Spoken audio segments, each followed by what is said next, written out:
Bonjour, bonsoir, c'est là dépend du lieu où vous vous trouvez.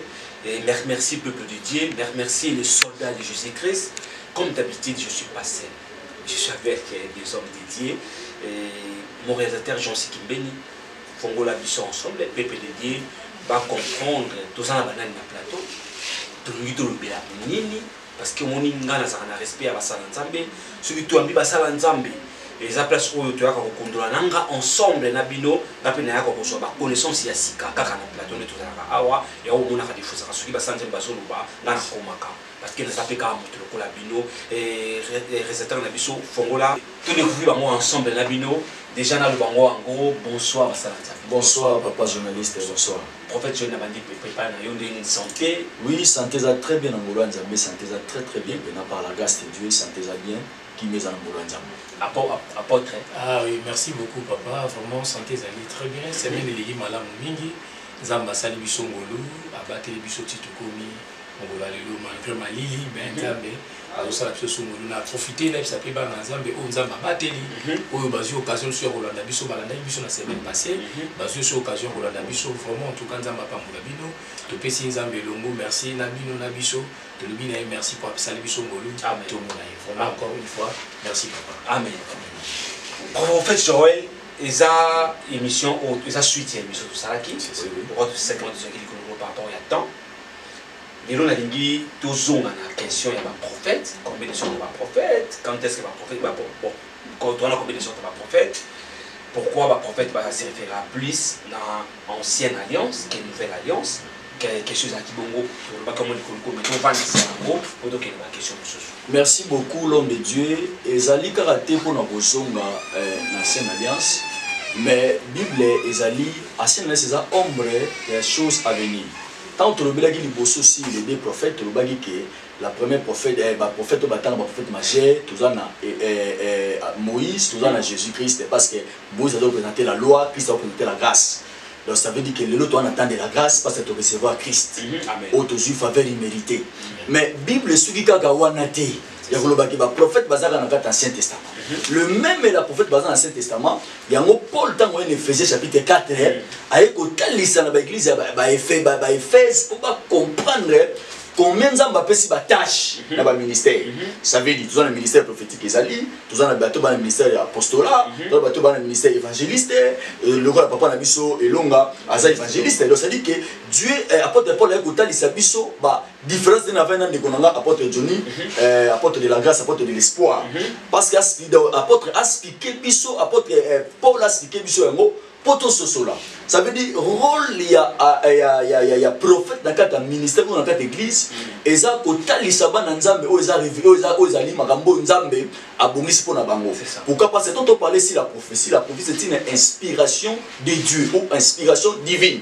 C'est-à-dire eza malobo ezota na mutute eza nzambe nde apesi na mosakoli pour transmettre un message. Ça veut dire prophétie pour nous codifier, pour nous exhorter, pour nous fortifier. C'est ça le rôle, il y a quatre, il y a vie, il y a prophète. Donc, dans quatre, il y a église, le prophète est important. Parce que Paul a dit que dans tous les scènes du ministère, on a besoin de quatre branches au sala. C'est-à-dire ceux qui apôtres, bazali basala musala monter apôtres, bâtir l'évangile, fonder la révélation, baptiser l'église, mais prophète bazape na musa na bango ya ko sa message. Parce que Kobo Sanate, un prophète c'est un messager, un envoyé de Dieu. On a batindi pour appeler sa message, qui édifier le peuple de Dieu. Parce que le peuple de Dieu a besoin de Nzambe. Au moment où les Lotobo Sanate on a hébreu malgré Christ a péché. Et Paul Azolo Bakino, on a regardé le Bible que non, le Lonzam Boto Banzela Monanaye, mais Paul Azolo reconnaître que non, les prophètes basant en manteau wana. C'est ça. Yagolo Banapa Nzam. Donc, et ça, bateau bazo anda biso bana posa koyoka Nzambe, so bana posa koyoka Nzambe, prophète bazana pour nous consulter bango. Et ça li sumuté. Mais to comprendre un moment où il y a des prophètes, où même Paul Azolo Bayango, même Jean Zolo Bango dans Jean chapitre 4, alors que beaucoup monde ba prophète on a bilembo ya mabe. Beaucoup monde bango tango bagoya vers bino. Mais bagoya ko la sabino Christ était. Mais bango bakozala ba prophète ya antichrist. Ça veut dire bango bagoya pour na séduire, pour na détruire, pour na botola, pour na bebisa. Mais mutu tango boko mona bilembo ya antichrist kat na bango ya ogia kat na bango, ya ko bebisa, ya ko boma, ya ko botola biloko, bo comprendre que batona basé ya Christ était.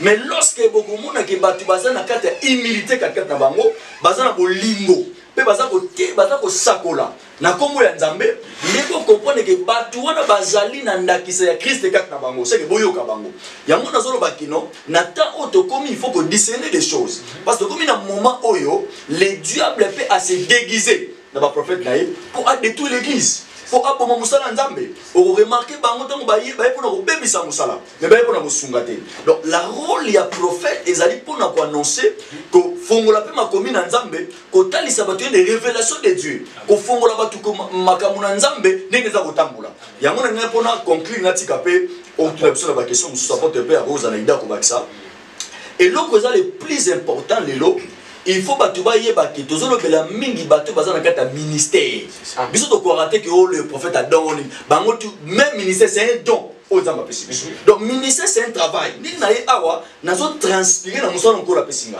c'est natali sabana nzambe ki eza musala encore la pesinga mato apesinga manteau prophétique pour annoncer évangile pour na sambela pour na batu pour na bana batu za par ya nzambe il faut na zana kata ba secret ya ko luka nzambe ya ko bombama pour na zana loko ni na ko bana bana nzambe donc eza eloko te mutala muki na temps comme il faut être donc prophète zali eloko kolo muta doté yo a tio na kata musala na ye apesi yo mandat apesi yo provision apesi même protection ya musa oza kusala ndeko sala kino o transmettre message pe message oza na Nzambe mutu na kati na ye akoyoka kino o se Dieu aza koloba na kata bato donc c'est un peu ça na koloba mo muke amen.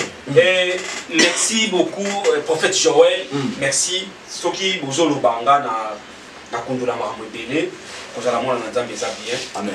Prophète apôtre Johnny tokende nango po bakesio za momo ebele ya surtout tokende yo en fait sur lobby yo bakisi tokende émission qui très capital tokende nango muto na question na ye. Excusez papa nalingaki na pengle mo muke parce que ça pour moi c'est très important na sengi yo vraiment yo zali yo nde roulage ya émission oyo vraiment toujours na droit respecter mais na baksa muke élément mo makasi sika wana c'est ça nalingaki bana Nzambe ba comprendre mingi.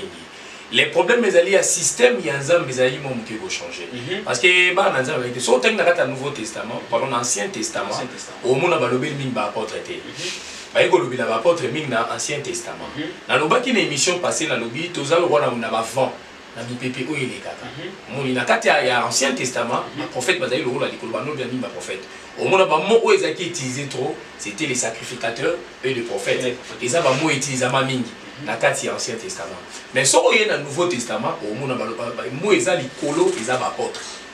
Pourquoi? Parce que quand les disciples donc Jésus a béni bango déjà ba béni bango comme apôtre c'est-à-dire un apôtre c'est un envoyé tout court au monde soko qui na prophète au monde a envoyé mon paysan na kati wa on se comprend donc en réalité nous sommes tous des serviteurs de Dieu. Il faut couper un mot simplement Moutazar. Apôtre Paul Azolo Banefese 4 et 6 cas et Moussa Joël a utilisé Mingi. C'est pas dans mon macasse. Azoloba, attends à ce que c'est lui qui avait monté, celui qui avait descendu, il a fait les autres comme les apôtres, les tous les chefs du ministère. Nassé Nanga Lobi, c'est pour les édifications de l'église.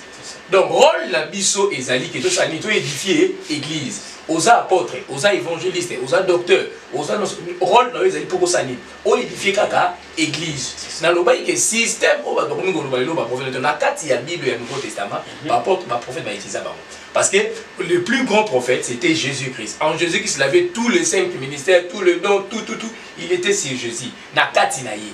Mais c'est lui qui a attaqué na kati lo c'est un gars akufa pour qu'il panza. Badon on a nyoso na kati na ba. Donc c'est pour cela après sa mort, Akoufi a bandi sur Panza Yango. Azum c'est le rôle la prophète, c'est le rôle la docteur. Mais le plus grand prophète, le plus grand docteur, le plus grand apôtre, c'était Jésus-Christ lui-même. Bisous tous dans le ministère, ou tous il faut dans la nouvelle alliance. Dans la nouvelle alliance, tous banda mouyabadon ou yakati ya Jésus, bisous nios tous ça la carte à Jésus. Yango va venir le 5 ministère, la carte à 5 ministère tous kangama tout ça la carte à Jésus. Donc un apôtre, un évangéliste et un prophète, nous sommes tous des serviteurs de Jésus pour l'édification de l'église. Donc on a fait ça dans Nzambe moi ndam wana na jour mususu ko fongola mo susu ya koleka vraiment. Apôtre na epinza na epai na yo une question na tirer quelque par rapport ya ba propos na yo. Pour na ministère. Donc on a ministère, on a 5 ministères.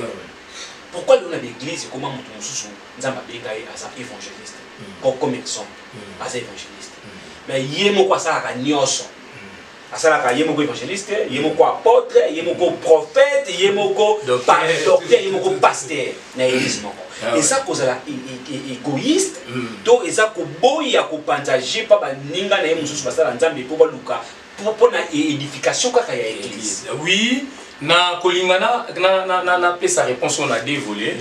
Premier volet et mutu na mutu fois yeba appel na ye. C'est ça. On m'a dit papa, et loko mo eza moi pas si ta munzamba benga mutu nzamba za na mutu ye mo. Ya mo moni le leçon mutu légal ou bien za apôtre, za docteur, za prophète, nous respectons seulement ma ya lobby.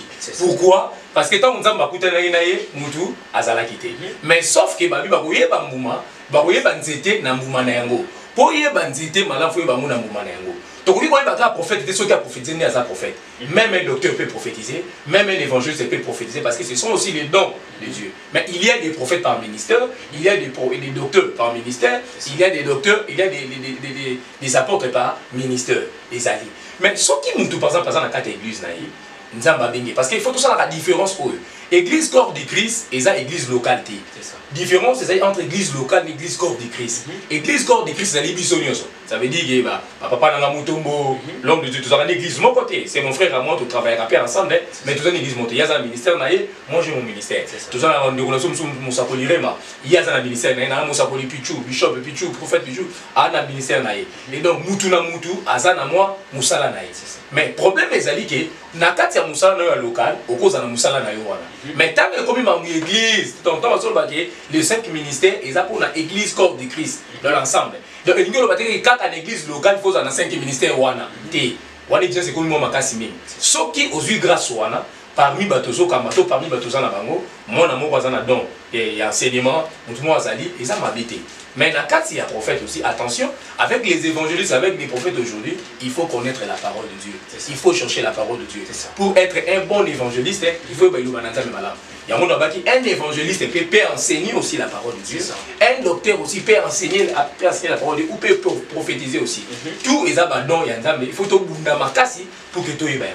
Mais dans l'église locale, il n'y a pas pour que les 5 ministères soient dans l'église locale. Non, c'est faux. On a surtout trop exigeant. Et j'hésite à apporter sa conseil. La carte, il y a 5 ministères d'édification de l'église, ça veut dire corps du Christ. Au monde, même pas parce que tu vas vraiment apporte, il ne te va pas ici comme mais par rapport à l'écriture, tout à au monde, chacun de nous, a se développer. Ce côté apôtre Paul a travaillé sur l'apostolat, a travaillé comme un évangéliste aussi. À ça, la moussala na makasi. So otali, tu le vois la au monde a lu que monde a dit makasi na enseignement. Donc au monde a mutu na mutu, azali au monde gens prophétiquement makasi.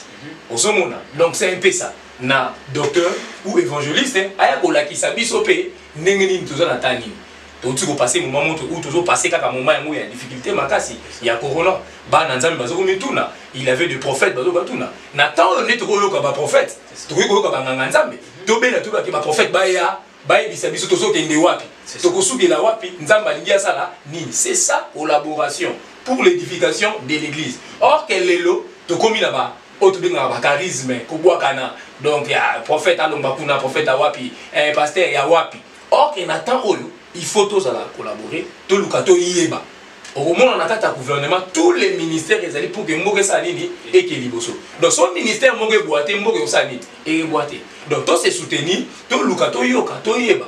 Pour tous les sous occasion, tout ce qui a la yoka, la convention, banini, tout yoka la voix de Dieu, tout yoka mongo, on a tout dans balingi nini, nata ou, tout nini to koiko sal. Parce que et loko ol, et koiko sal. Et l'issue mouni bazolo bato tout na ke misé mozoye mbaba nzamba sérénité nzamba sumuki nzamba sumuki ni mais jusqu'à présent yemo pina mouni azapeka muta masumu mazape kaka bon nazolo bila mingi yete mais soki nzamba sébe tout était koyoka yango bien et pas yaba sakoli na nzamba bato ba koyoka nzamba ba lisa biso nyona c'est ça rôle il y a 5 ministères donc chacun de nous azana eloko ya bocha na kati ya ministère corps du Christ c'est ça amen et prophète David aux gens à moi pour que ça me quitte autour na nini mususu to ko bana question mususu et na limite ko ta sikoyo na étoile ya ouais merci étoile ya mutu étoile des anonymes ah oui to na wana question ya prophète to expliquer bana nzambe étoile c'est quoi. Merci beaucoup parce que toujours dans la Bible au moment que Nzambe akutanaki na mwana mobali mona kombo Joseph. Remarqué Joseph na Genèse chapitre 37. On remarqué que babotamaki belé. Joseph azaki avant dernier parce que na Israël babotama na sukati. Donc mona sukati bina moi si bakonda été. Donc après donc il y a le troisième fils. Mais on remarqué que yé na katabana tout yé mutazaki révélation. Pourquoi na kini moi les plus loin? Et toi, il y a Joseph, Dieu a placé et toi les avez et toi les a et loko olika bomoko mukolo apesio. Aux otalisa ou destiné nous ya lobi. Otalisa nenge yo gozali la lobi. Parce que à partir ya étoile, le diable a combattre mutu. À partir ya étoile, ne ba tu vas comprendre que mutu en elo. Parce que vous remarquez même la vie à Jésus tant que Jésus a botami, babi que roi moko a botami parce que bata kalbano ba mutu. O azana ozala grand à partir étoile na. Tant ba moni na likolo babi ezana mokonzi moko sani azobotama. Donc j'ai remarqué que étoile eza makasi. Donc azana ngulu moko ya makasi. Ou azana épanouissement moko ya lobi ya makasi. Donc ozana mokonzi moko alors ozana biloko moko boyebele na quatre poto ki na bref. Mais j'ai remarqué que non les qui n'habitent pas par rapport à son jeu à l'autre, bah comprendre que non moi na oyo ane logo mogo. Donc à partir de comment on ndoto ya Joseph, ayebisi bande connaît netalisa ki oyo za lobi. Donc ça c'est ça la force ou la capacité ya étoile ozaki nango. Oh étoile Joseph ozaki no bande oni balai nango te. Nzambe a placé étoile wana parce que avec nanzela ya Joseph ndeka osani. A commissaire, à comme vice-gouverneur. Ça veut dire qu'il va tout faire yeba étoile les éloges à côté. Parce que étoile les a destinés na yo, étoile les a vie na yo, étoile les a oyo comme lobby. Donc ça dit choqué que y a un moment où tout ça comme yeba wasate, mais Dieu a l'équipe par les prophètes pour ba lobelaye que oya kozala. Anotement on va dire que étoile les a makasi.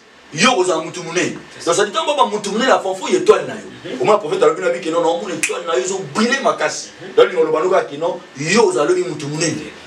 Vous comprenez? Donc ça dit étoile etalisa oh yo oza lobi mais Dieu a utilisé ba prophète pour ba quoi ko révéler yo oh yo oza. Mais nazo souffrir mais ni ba lobana ke ngana mutu munene. Mais reke ko na mutu munene mais ni ba to lobana na mutu munene. Oh ba prophète ba ko ta so oza na boete lobi na yo oza ndé mususu. Oh philosophe moko lobi bomo ya mutu ou destiné ya mutu eza ebomba na kata molimo. Donc c'est le rebond na kata molimo mutu bango eza. Il faut nzamba leka na nzela ya basakoli ba révéler yo ou na nzela ya parole ou na bato bana misu mususu na ndenge ya satanisme ba ba kino mutu yo tout monde na étoile makasi. On ba tu bele bazo kufa par rapport yeloko bazana. Donc la ligne avancée na question na yo que mutu yo déjà Dieu a parlé. Na nzela ba prophète gazana étoile makasi. Il faut se saisir dans Nzambe. Il faut se concentrer dans Nzambe. Il faut ami bomba pa ya Nzambe. Parce que ce qui Nzambe a bombio, a resala que toi le sani et comme musika. Au moment où Joseph bande connaît ba ini. Ça dit pendant ba ini lokola que Nzambe faut a komisa étoile ne muneni. Parce que na kata Joseph, Nzamba mona que Joseph va monter en muneni. So il n'a pas si Joseph. A resala que bande ko tout famille tout basani. Ba ko vivre puis na kati ya Égypte. Mais attendez que batloga ba libé. Baza batono ba na sia malédiction par là na mosa tata na ye. Attendez batlogo la bande ko chef musu ba na kati batlogo la ba Benjamin ba ki batabi tumba. Donc ça veut dire que ceux qui n'a pas si bateau élévation ba qui n'ont pas bon ceux qui n'ont pas Potiphar. Mais ceux qui n'a vu Joseph na ninga za na mutema munene. Ceux qui n'a pas si charge oy. Je vais forcer au CDD. A comme c'est comme na tina suka. Yango Dieu a apprécié cette étoile parce que toi n'a pas ça on a monté sauter. Après ça on a monté à monter nene un esprit de libéralité, un esprit de sunga, neza bazoka charge wana aseni apprécié. Yango ta monza bazo pesa ba sa Christ. Ba ota ça que étoile ya Christ c'est pour sauver l'humanité. C'est-à-dire que bota ma monde c'est pour l'humanité mon mais à la sauver. Mais ça que pour sauver yemoko. Mais ça pas peut-être qu'on arrive. Il maintient les a sauvé. Ça peut on arrive, on a comme jamais l'Égypte, on a sous anda Potiphar. Parce que ça dit déjà dans esprit déjà, il y a ma baie, esprit de Kinumba, moi avancer l'étoile exact. Donc étoile les autres ils sa lobby na yo. Étoile les a vie na yo. Mais étoile ba bomba on a bongangate. Étoile na muta ko bomba c'est Dieu lui-même muta pesa kiyango. Na petit exemple moi ah muta zo mba bien. Ah étoile makasi. Oh pendant ba le besoin mba bien à part pour étoile ozana. Étoile les a focalisé na uyemba. C'est que Dieu a mission wana. donc loko bi ko yemba so sinzambe na kata makambo na yo e ko sani okeni musika e belé bazo ba valeur étoile na bango te ba valeur a vie na bango zate ya momoni ba tebele baza kombati so moni bazo bundiso mingi ba bundisaka yo te ba bundisaka ne loko ozana ngo Joseph ba bundisa ki yeti ba bundisa ki eloko o ya zana yango yango bandeno baza ah ya koma mutu munengo de kabiso papa pa lui koma munengo de kabiso allez ça va bon mutu zani bali ko inai ba ini a fonction loko azana ngo donc soki bato baza ko inayo baza ko ino a fonction loko azana ngo yango monanga pe soki bato baza ko boya yo bazo ni okabela yo te bazo ni kosunga yo te c'est que étoile yo zana yango za tolo basunga ka te yo ndenzamba atio ne tolo na po yo ndo sunga bato faut pas que loko ngana zana ngo loka bato apesa ngate c'est ngande munazana na donner ngamna banda ko pesa donc c'est que banda ko lata o yo zali po yo commencer ko banda ko pesa parce que étoile balinga te e ganga kaka étoile balinga te e ganga kaka ya momoni même ata erreur abi ke bo kende bo baba ne so likie mais Dieu a pas Dieu pas abi ke no bima na kati ya Nazareth qui m'a na kati Égypte parce que Dieu a réservé cette étoile. Donc étoile les a valé étoile les a vina donc na kena réservé kuna après Hérode kokufa non sani non zoom sur na kati Israël. Ça veut dire que non à par rapport au temps que Hérode a kufi et étoile la GSN et c'est paté. Nazolo bana mouton étoile moza meilleur que nous mozo na biso lelo s'attacher à Jésus que le Christ a appelé sa monde bonzambeli ko l'étoile na yo afin que batiba mon na yo afin que tout ne se paté. Donc c'est ça on a eu ça à propos étoile. Amen. Et par rapport à Pékaka, tout ça, on a quatre étoiles. Lorsqu'on a des questions, on a une question. Et ça, quand est-ce que va y avoir une étoile? Voilà. Merci beaucoup, Papa Namba. C'est très bien, vraiment. Nalingina voulait la fondre là-bas, Nazambe. Namon Moussaboula Kena Mini na moi c'est. Mais Nangakina Memamo Likolo, Mini. On a bien tout sur le domaine spiritualité parce que Yoko me mis en mot déjà. Mais si quand on a. Nalingina Sabana Nanzambe Bouye, Bananzambe Baïba, premièrement, étoile et bandi, les solo et étoile na carte la Bible. Et betami mingi tango Nzambe azako solo na Abraham. Aïdisi Abraham Bima, Tala Likolo. Tala le nombre des étoiles. À partir de Genèse 12, habitala Likolo, Soko Okotanga ba étoile wana. Abraham abinya tali ba étoile amuni bato libélé. Alobinde kozala nombre ya bana na yo. La descendance na yo nombre da bamango. C'est bien utilisé comme étoile. Pourquoi Nzambe akoki koyaka ka koyebisa Abraham, to apesa Abraham nombre ya bana exacté parce que Dieu est souverain. Akoki kopesa exact que ozala bana autant. Mais atire ko ba ngote apesi na symbole ya étoile. Na lingina bisabana na Nzambe boy. Na kati ya monde spirituel, toza ba étoile. Donc ba monde na forme wana. C'est ça. Donc na monde spirituel, ba monde na mutu boyeti. Donc ba zo monde ko la symbole, quoi signe. Mais dans cette signe là, ce sont les étoiles. Donc tout le monde en a wana. C'est pour cela au monde attend où Joseph aïe a tout expliqué par l'Israël et c'est comme on la simbi dans Genèse 37. Tant que la première leçon l'obini na loti na moni, il avait tant que sa papa na l'obini na moni, c'était na moni 11 étoiles. 11 étoiles, na moni pardon na moni 11 étoiles, na moni na sanza, na moni na moi. Or que sanza na moi ils appellent comme étoile. Les étoiles là monaki on to benga na lingala minzoto na anglais star. Oya monaki né ici papa na. Et papa comprend. Alors bit na moni tu on a ça les autres fuka melangai. Donc papa comprend directement que ba étoile wana benga utiliser ba ezali banani. Ezali ka kolobake, ezali libota na le 11 bandegone ba 11 wa. C'est-à-dire que les deux étoiles, on peut expliquer yango sans ana moi wana et sans ana moi oya monaki wana c'était pas Jacob, c'était pas moi si ya Jacob. Et moi si ya Jacob. Mais Jacob a compris qu'il était à un point interprétant d'autres on a dit de manière ya bomoto. Ça veut dire na moi ndamu ya haine, ya mwana na yi. Na expliquer yango dans tête sur na carte Bible, tout le monde yango tant to ya surtout on peut expliquer yango très bien. Nzoka te étoile ya monaki ya sans wana, ezaki Égypte. Nzambe a présenté qui déjà Égypte. Au monde, la carte Égypte, nous sommes le soleil, le dieu du soleil, le dieu des lignes, dans la carte Égypte. Au monde, on a essayé d'expliquer très bien, ça veut dire que Nzambe, dans le monde spirituel, tout le monde a le col là-bas, étoile. Et ça, c'est un symbole où est Moussa. Quand Christ est venu aussi, mage, Christ le col là, étoile. Mais différence, moi, que ça m'a une monde spirituel. Nous avons vu cette étoile. Tu comprends que cette étoile est différente de l'étoile Moussousou. Maintenant, qu'est-ce que nous pouvons faire? Faut-on la étoile, l'étoile dit ma pas maté. Ok, bah mage. N'est pas expliquer selon la Bible. Ce sont les magiciens. Ils ont quoi bateau, bazaki, basam la vraiment zambité. Oh bah yebi vraiment zambité, bateau, basim otominga batala soloka. Mais par mon monde spirituel, bah comprendre que t'es étoile où est différent. Bah mon étoile est donc bah mon kiyo, bah mon kingai, bah mon ki batunyoso. Mais na kati ya étoile wana. Bah comprendre que c'est ça, et c'est étoile moko mystique. Ou c'est étoile la roi, et c'est étoile la konzi. C'est pour cela tangu babandi ko kende, tangu ba kei, bango ba kende ko c'est rôle que mokonza sa nini abotami. Parce que étoile tout le monde quand ça qui différence étoile la konzi. Néro da CPDT à Siliki. Donc et Jésus dans le monde spirituel a mon qui comme un étoile. Et bisonyo soba na nzambe. Tout le monde na lokolo banani ba étoile. Yango, il faut être trop prudent. Parce que mon sapo la fumée, les bisous qui toko ah, na c'est plus vraiment toi mon sponsor ma femme là yo. Ah, ce que bisous ma kasi ah. Tant on za ko le rôle étoile. Maintenant, batu oyo amité mama be, ba ko luka bazo ye ba na kata monde spirituel. Attention bien aimé. Ko bomba likamuna kati na mutema, elingi ko lobate ke na monde spirituel ba yebité. Attention. Na kata monde spirituel ça un peu difficile. Oui, le diable ne connaît pas tout. Parce que c'est le Dieu qui connaît tout. Mais, les arnabilo, on ne s'entend pas. Comprenez.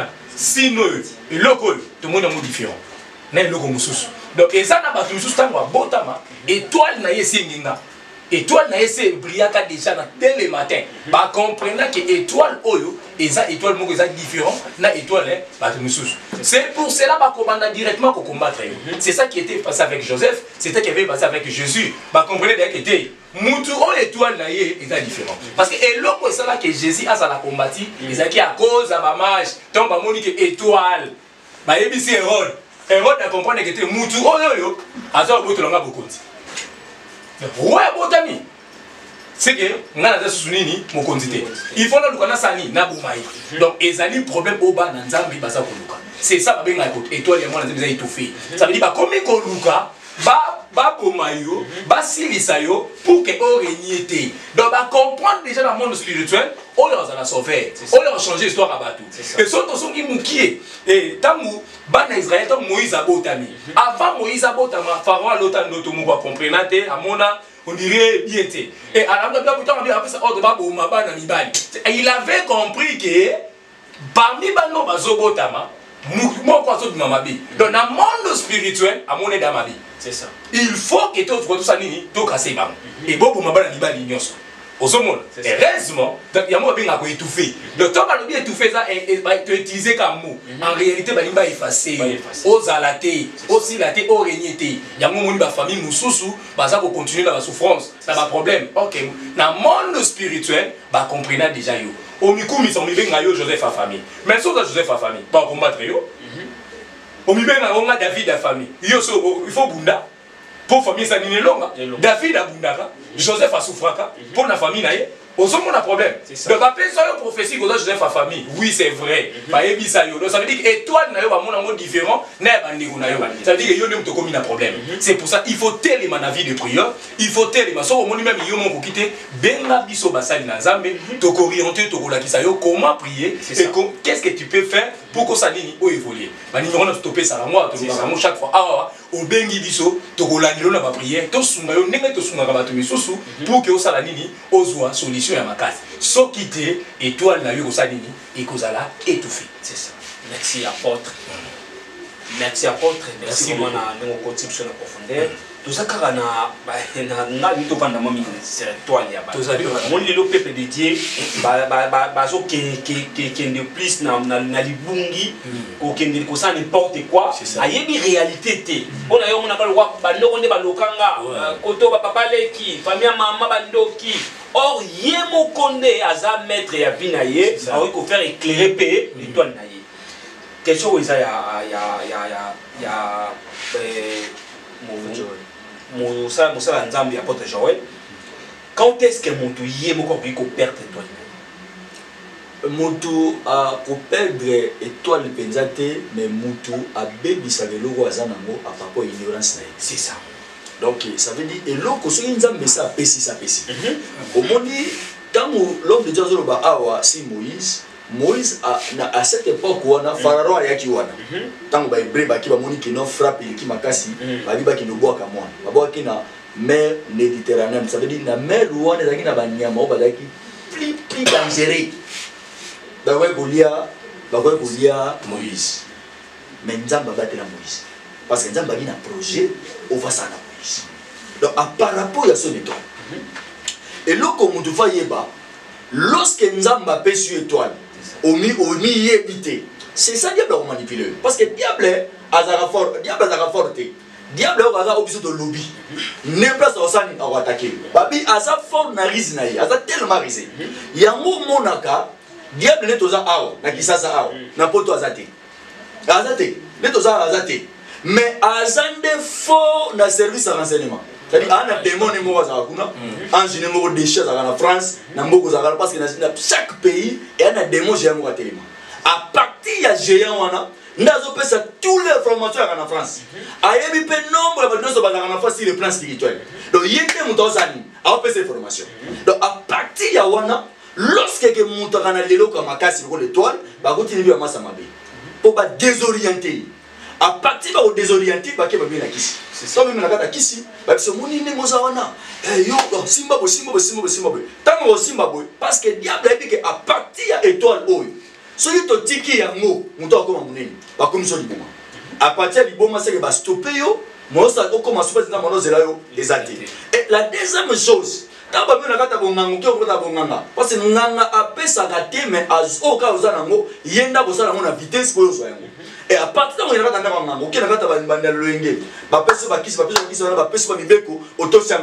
après au sein au Koufi et toi le sein et là donc ça dit Babylone on est ça là et toi na yo et comment tu bisika nzamba osani ozela yo il faut y ba que étoile ozanango eza ni membre fait mutapeso c'est Dieu donc ça confie na Christ. On a dit que non, c'est confié à Jésus parce que le Seigneur Jésus-Christ est dans un monde. Lorsque Zamunda a copé sa étoile na yo, a matisa yango parce que onction et vous allez lier à propos de prière et vous allez que étoile wana est monana. Et vous allez que étoile wana est fongwama. Et vous allez que étoile wana est contre la zone prophétique na yango. Et vous allez que étoile wana est contre la destinée na yango. Mais nini et vous allez yango est kende parfois belobi boyi. Koni moko et belisaka moto te. Il faut ba koni et belé pour que moto sani et pela. Tant moto go pela, moto la msuzani prière. Tant on prière vous allez makasi étoile pe osani et oganga. Et oganga pourquoi parce que na kata prière Dieu faut à libérer une onction. Onction wana kozala ke étoile wana eyebana. Étoile wana ganga. Banganga bapesa ba dilo côté. Si banga ba makasi, mais tout le monde qui na ndoto ya Pharaon lotaki na kata parce que Pharaon c'est failli. Alors tu dis ndoto, mais a bengi ba magicien na yi. Bali mola ndoto la ba kokite. Mais Joseph aye, le roi la ki na nzamba bi, ngate mona kolimi na ndoto mais c'est Dieu. Ndoli mola ndoto. À partir on a seni l'esprit est fongouami. Dieu a révélé les secrets des songes. Et à partir des secrets des songes, Pharaon a seni à ses milliers, à ceux qui sont bangangate, à Joseph a seni à tieni sikawa. Donc à partir ya nzambe, ndelo wana sani e fongouama. Bate belé ba koti na ba loge à cause de l'ignorance. Il faut monter à l'ignorance à yeba o yazali. Ce qui monte o yazali, à se perdre, à la poser, à la kimia, puis à luka nzambe à fongouama. Parce que muta fongola ba to nzambe papa na ngai. Mutu moko te, fula gada la sali bata ebele afandi. Nakata montagne ok mata na ngomba, alors que mata po aluka ke besprit bimaye. Mais lorsque kuta la gina l'homme de Galilée, et puis le bini, que kuta na Yesu, ba dem ba seni, ba bimaki. Amen. Donc à partir de Christ, des solutions ali. Ce qui montre un problème très sérieux. Hier, ça a dit qu'on a un problème nous sommes en moto lukandambe. Il y a des macaques na biso. Et que ça la qui les amis. Et c'est développé. Il y a un moment qui bat belé, bazo souffrir, battre pour m'y éviter. Mais nanzela la prière, nanzela ya nzambe, nzambe hôtel so yozali. Pour personne espoir. Pour atteindre so personne macaque, mon so iba biso que yoza mutu munene. Et puis c'est espoir. Il y a un homme de Dieu mort à lobby. Ngai tamba au semanda na biso. Moussa Zama lobi, kabo pe wapu lobi na maman c'est maman, moni mona no o, azala grand homme de Dieu lobi. Mona tanga yo kale no âge ba 16 ans, 17 ans. Tanga yo ki maloba wana, azuma loba na simbia. Ah o ba lobi na nga no ko. Et attend tambolaka na malobane wana et lelo azobika makambo balobaka na yo c'est que soki osimbi o balobano na nzambe una basala nzambe yango wana ndeza force donc yango wana ndeke c'est dans ça nini okoma c'est un peu ça c'est ça bongo sikoyo mosala nzambe mutu sikoyo alandi yo papa batir na yo po mutu bayiba esusu étoile na ye te nini fois sala po bayiba étoile na ye te d'abord soka yamba Christ te accepter Christ na kati na ye parce que pour ya kota Yesu da côté du fort so oza kota oza na Yesu te oza exposé na ba mipepe nyonso diable awe ko sala na yo awe ko botola yo mais soko ya mwana Yesu Masia te oye oyambi na nkolo sur la Seigneur sauver ale komi na côté ya force parce que ya kota Yesu ya kota makasi tango okoma kota Yesu Masia nde Yesu Masia le kwa za vitesse okota mon accélération de la vie accélération de la vitesse c'est-à-dire Yesu mon rapidité à partir ya rapidité le Seigneur vous a une protection à au-delà du coronavirus moi diable ko boto le toit na e vous la te et à partir na kata lo sambo moto tango ko pela ne to le sali e ofungwa mais soki déjà oyamba déjà Yesu Masia so mona ke complication ezali banda surtout banda kokota na tapia ko bondela makasi na ba sacrifice neza bosani au fond le ton o adote to mo ba kino il y a des grâces ezebele ko sambela na bato na nzambe ko sala pe ke lo konesani et la moka donc c'est ça la secret c'est ça merci beaucoup mosala nzambe to comme l'absolu pour moi na masuka émission mais na question moko au fond na tout na ko apôtre mtazami place ko répondre nga mosala nzambe yo beso ki omoni ke ko bakatama liloba ko to mo na suka ça non ya apôtre eza na moko na bino asala ba miracle na mboka o Congo moko na bino asala ba miracle ya ba TV boy simba mai sala boy mutasimbi boy na biki donc na époque wana asaka penza homme de Dieu moko ataka fort kala mingi te atoto landi na TV na télévision pour na image tena na tsami image na ba téléphone presque ya ba télé alobi boy en tout cas allié ko confesser nzamba za na kanda aza parmi ba pasteur oyo bateki mboka o Congo aza moko ba pasteur oyo basali pena ke mboka oyo et avancer sur plan spirituel comme on a yé pasteur Denis Lessi faut ça la clair pour la vidéo des ali pasteur Denis Lessi avec une émission il y a de biso papimboma avec une émission il y a mutumusu na bosani comme on a yé ndé alobaki ba pourquoi et tel que yo apôtre mon musala nzambe alobi ba liambo mo ya président ou attaquer président sortant président appelle ça qui bango aval ya ko exercer église na temple ya retourner église moko munene soki centre de quoi na bosa petit kombo yango amina ngabo muta aibi yango bango ba zombo mwana ba dia na place ba zo président de la ba orienté pour na bien ya Congo ya lobby bango ba désorienté au Congo ba. Bon, merci beaucoup vraiment papa. Et ça, question moko, et ça les c'est trop triste. Que soit battu à Bouinamboka. C'est ça. Vraiment, dans un respect mingi. Premièrement envers Bango, ce sont les aînés, où tout c'est la mingi. Et surtout dans le lobby de Niles, c'est un vieux, je le connais. Il y a parfois qu'il y a Banga Bouité. C'est ça. Mais il y a des billets. Sur le pas, parce qu'il y a des gens qui ont tête. Il y a des vieux, il y a des gens qui ont Bango, petit. Ils ont parmi bateau, ils ont bisopé l'engi. C'est ça. Ils ont servi Nzambe. Là, ils ont la télévision. Ils ont parlé du peuple. Et je me souviens encore, maman n'a pas parlé du peuple. Et si on a rappelé à Oye Bayango, et les jours où moi c'est ça, on a parlé du peuple. Notre on a une émission, on a une bateau, on a une Tiboye. Et tout à ça la conférence, c'était à 13h. Et campagne Mozaki Wana, tout à l'époque, Mtazaki gouverneur, c'était Théophile Mbemba. Azaka na kati a parlé du peuple. Biso to télé mi libanda ba boyi le gouverneur na kati mo to kota na kati les akité. To temto ba yo fungo na porte gouverneur ba biba to si ba tondaki. Et comment ya welela oh c'était prévu que mambo sala na kati a parlé du peuple. Donc ba dit ko welela maman na ko ya baniatai a riska liwa.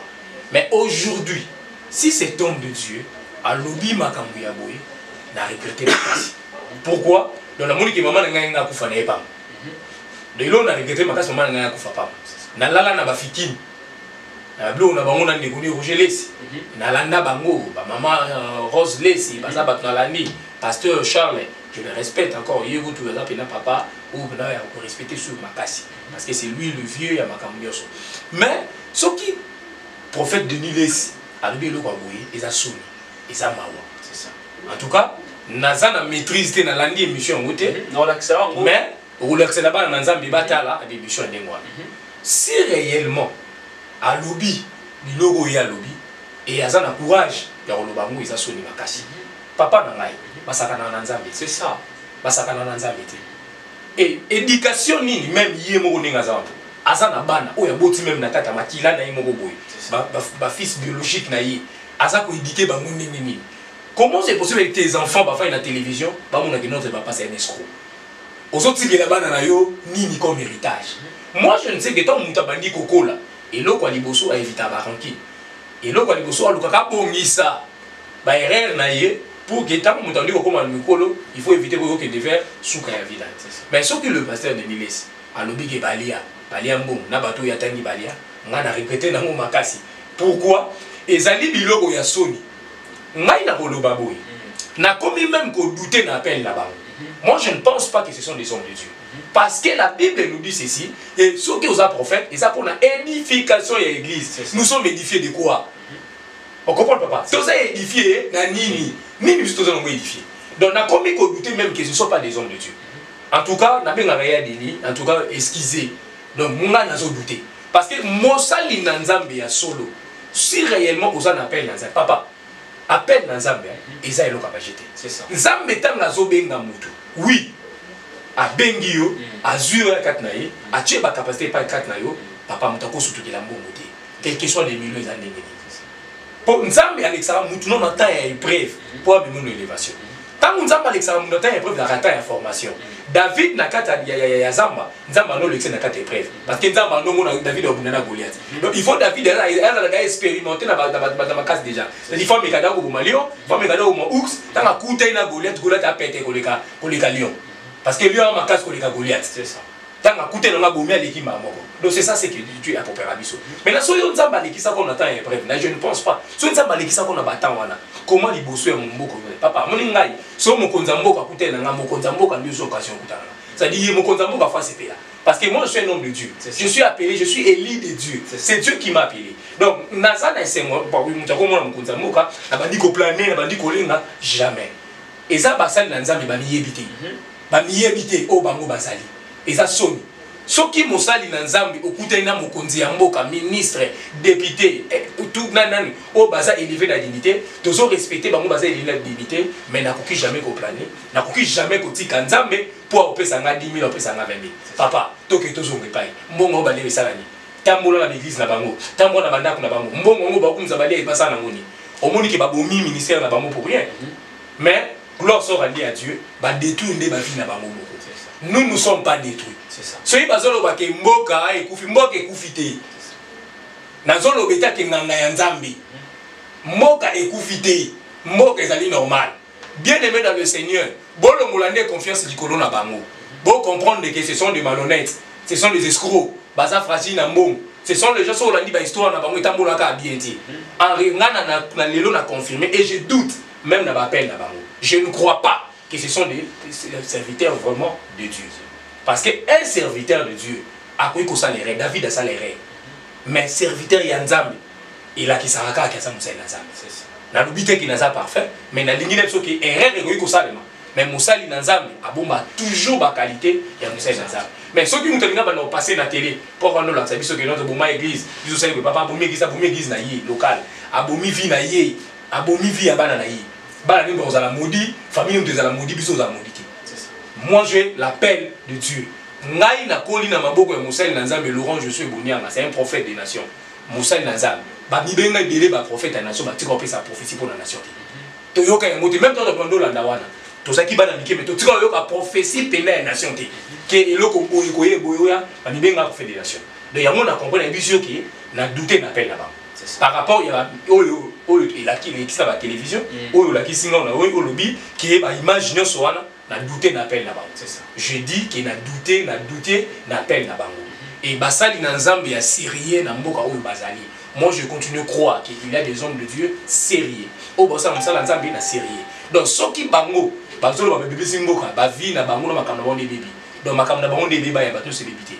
Yango moni il faut passer à la télé. Biso yoki vieux to yoka bakangaye azozwaka elongi azokosaka elongi ya kabila akenda nango bamakala donc tout ça omoniki eza biloko moko boye ezalaki omonaki ezalaki babenga biloko ya malhonnêteté yango wana oleke obimi opesa vie olakisa bato ya solo ke tozali bana na nzambe bubu to topesa image mosusu yo bandi soko loba ocontinue sur biloko tokoma mboka oyo tolia oui balia po ye moko atémoigne yango oui babumi mboka ndenge ye atémoigne yango mais nayebisi bino bana na nzambe eza na bahomme de Dieu basali na nzambe oyo bazali sérieux na kati ya mboka oyo bazali bose confie na basali na nzambe ya solo bokomona nde bafi na bino ekopambolama bose confie na basali na nzambe ya solo parce que bango moko base dévoiler avant kutu que jugement ça nini eya la Bible nous dit que bato misusu donc avant mukile ku bo comprendre que wa hene nzambe te donc ya mona biso que te douter soit encore une fois na ba appel na bango moi je confirme encore une fois que ce sont pas des hommes de Dieu ils a bato balanda ki kolia ba ramasi to bengaka ba yaki po balia ba mina ba sepela mais maman nzambe ezaya bango te batika tout ça la musala na nzambe biso to bengama tout ça musala nzambe vous allez jamais d'ici nazo bunda po na yote nazo bunda po bato base pela ba munanga malamu te mais nazo bunda po ke na kota bokonza likolo naza musali na nzambe naza na makambo na bakapo ngo nzamba ko tuna ngana nous premièrement étant que un enfant de Dieu parce que nazaka musala na nzambe te apporte da titre ou ega ke bezami nzamba bigi po apesi yo ra ministère apostolat mais nzamba ko tuna mo apostolat na ninte donc nazana nous mona na nzambe na okota lola te po naza apôtre na okota lola te po na tei ba tuso ndeni na okota lola soki mutema na ngambo ezana pire na ndima Christ na kata vinanga ndé na osala sauver c'est ça donc c'est ça baté ya biso évangile vous comprendre que évangile ezali sous-souté et comme mutulia tolia ya solo pe balia ki po bango basani nini bandimi donc ya mona biso ke bato wana botiela bango confiance te botika bango ici bakei tana bango ici nini esili. Donc, bien aimé, bondi mina basali na nzambe ya solo. C'est ça. Parce que pour vraiment, Bishop Kabengele, ce sont les hommes de Dieu. Bishop Pichu, ce sont les hommes de Dieu. Ça, na nzambe na série. Balingi na bango, ceux qui passent présenter, ba bango na bango d'agiter. Bango la ka TV lelo, matiki ya. C'est ça. Donc ça nzambe, to comme na suka. Mais na lingi na tuna prophète, moi question moko ya par rapport ya maloba ya papa ndenga lobi pour na nani évangéliste évangéliste prophète prophète prophète Denis c'est pas tout nier la journaliste atangila bango na ba grand nuance auto yebi na mboka oyo atangila biso 5 basala nzambe ya vrai question na otuna yo eza question batuna ki atangila biso 5 basala nzambe o basala ka musala na ndenge ya busolo abeta moko taza pas grand haut de ce truc. Je dis tout le monde pas grand, tout le monde a moutombo, tout le monde a qui soni kaputa, tout le monde a nema sikatenda. Bazana monde ranking. Limbisanga musala. Na kuna natangi karte basé belé. Yo kana sayo. Les problèmes les ali papa, limbisanga eza question ya musaboli. J'aurais bien aimé la ambiance autour dans la carte plateau. Vraiment papa ezali baza monde ya ranking. Ce qui holandais lié bien. Au monde atia comme le na télévision, qui tolia qui za comme kuna, abande ko lobila makambo wana. To kana na makambo wana te. Au monde po ba avec mukuna bande ko lobila makambo ya FCC. Lokwa ba na monde ya ranking. Bakangi avec mukuna, lokola bango na bango baza na monde ya ranking. On se comprend. No moni ya likia ba nine ko lobila biloko wana. Donc en réalité, alinga bomaka vient naï. Ozomona eza monde ya ranking. C'est ça. Il y a un autre l'appel na ba jeune. Tout changer. Tout peut sa forme et sika. Na kati évangile. Tout peut sa forme et sika. Na kati église. C'est possible. Tout changer image. Ou ba te belé ba c'est ça. C'est possible. Tout changer. C'est ça. Et tout ça déterminé. Il y a un moment de raison na biso ko lekaka. To limite les rapports tout changer image oyo. Tout peut sa image ya solo. Ya basali na nzambe crédible, honnête. Pour ça, c'est ça. Il a des hommes de Dieu, Bazali. Moussa Nzambe, moi, il va me par rapport à la question. Merci beaucoup. Au moins, pour nous qui s'appelle ça, nous avons poussé. Au moins, ata namboka nyoso. Batu balié na message Isabelle. Ata namboka nyoso. 2000 ou 5000 prophètes. Oyo bakomi koloba na monoko ya mensonge. Mais Michel Azambarate.